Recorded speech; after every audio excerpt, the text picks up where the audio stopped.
Hi, I'm Karen, and this is One on One with Moo. Cool. So, first question.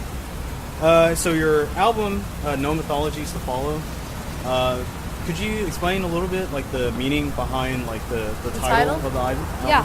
Well, basically, it's very much about, it's my thoughts about, I guess, growing up and like looking at my friends and like just the environment I'm in and like everything I've experienced so far. I guess, like, you know, well, I mean, it's overall just about being young and confused and lost in this modern world society where it's the media and the social media who have become kind of like the new Bible, and how everybody strive to be perfect and like strive to hide their flaws, right. Like, you know, and so it's about, like, you know, especially when you're young and insecure, it's so hard to live up to all these expectations, right? Like, and especially in these days, it's like you cannot fail, and that's just that can be so hard on your, you know, that can be hard on you, and so it's about me and my thoughts growing up in this society. Right. Do you still kind of go back to that place when you're like writing your songs, like now? To where? Like, do you go back to that same, I guess, like train of thought?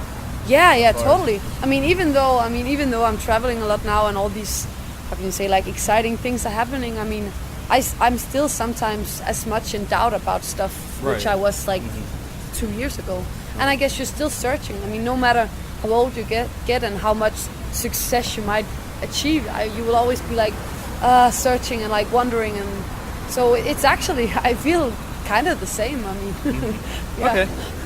Okay. And I still feel the same way about society, so it's nothing have changed in that term. Right. Okay. So I was doing a little research, and you were mentioning like some of your like musical inspirations, like Spice Girls, which I thought was really interesting. And also you mentioned hip hop was a big influence for you. It's been like pop music were my first love in music, and then when I became a teenager, it was actually punk music and punk and hardcore and grunge that were my big thing. Right. I was in a punk band for 5 years. Okay. But then after that, well, not after that, because I'm still a big fan of pop and punk, but then hip hop came in like when I turned 90. Oh no, 19. Not when I turned you look 90. Good for 90. Well, so it's been like the punk and the hip hop and the pop. It's been like my three big loves. Right. Do you have like your favorite hip hop artist or like? Yeah, I think it's Jay Dilla, because he was the first one that I kind of got, like, he was my gateway into. Nice. Okay. And MF Doom. Yeah. Metal mask. Yeah. Yes. So fucking cool. Cool. Okay. Okay. So you did a collaboration a little bit with Elephant. How was that? Like, what did you take away from that?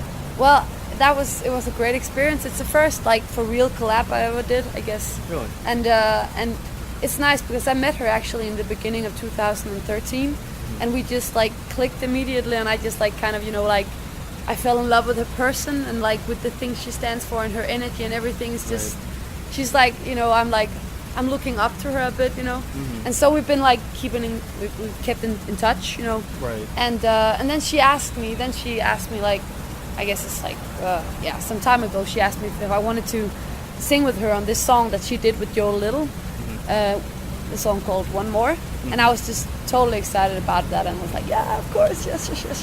So it was like kind of a dream coming true. We had like, for the first time we met, we were like, we should do a collaboration, so it finally happened. Awesome. Yeah. That's cool.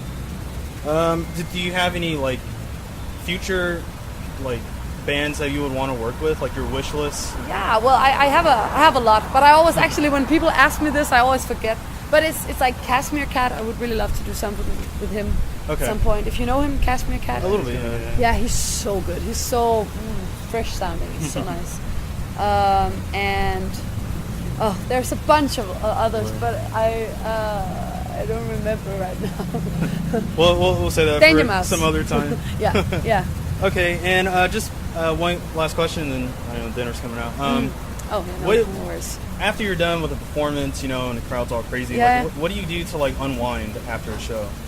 Actually, it's not, because it's more like the ritual building up to the concert and like before, because afterwards you feel like you just, at least I do, like it's like an exercise, you know, you're like, whew, you know, and you feel good in your body, you're all like, you know, because it's like you're kind of high in a way. I guess you could say, like, because of the, you know. Yeah. And so actually, like, most of the time we just like maybe have one beer or maybe just a soda or whatever, and just sit and hang out with the band. Awesome. Just calm down. Very boring, like in a good way, you know. Yeah. Okay. So, yeah. Well, cool. Well, thank you very much for taking the time to meet with us. Yeah. No, nice to meet you. And yeah, we're gonna stick around for the show, so we'll just hopefully it'll be good then. Oh yeah, absolutely. So thank you so much. Thank you. Thanks.